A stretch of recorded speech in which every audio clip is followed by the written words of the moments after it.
the psychology of your ex and the breakup and what their change in perspective will be once you apply no contact and how it's going to change. Check this out. Okay, so basically I say this in a lot of videos, but they're going to go through the relief stage early.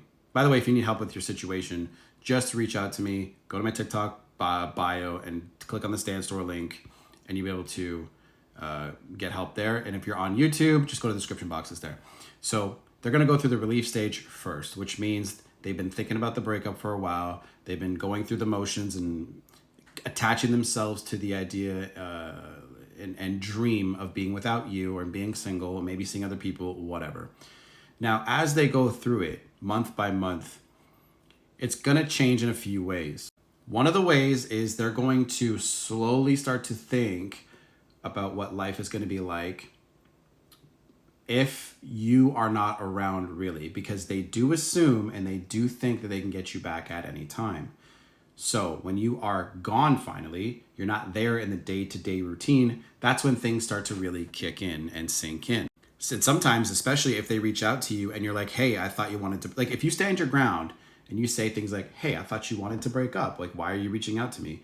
That's what I personally did. And that's what I tell my clients to do.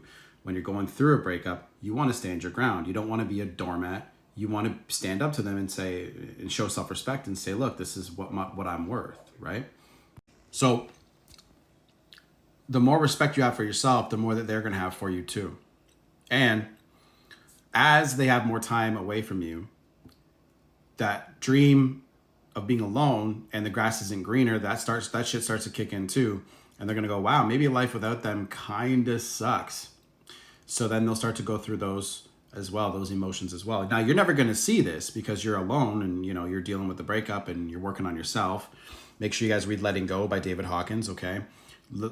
Like the Chart of Emotions, David Hawkins, that stuff is really going to help you. It's in my Stand Store link as well.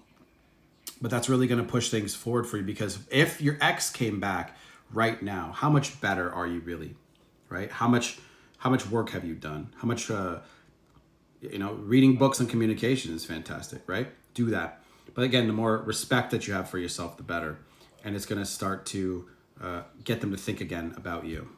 As they think about you more and begin to wonder about you more, that is when you get these curious rumblings. That's when they'll start to like your photos. They'll start to, maybe even breadcrumb you. They'll try to message you even, whatever. That's the curiosity stage. That's stage number 2.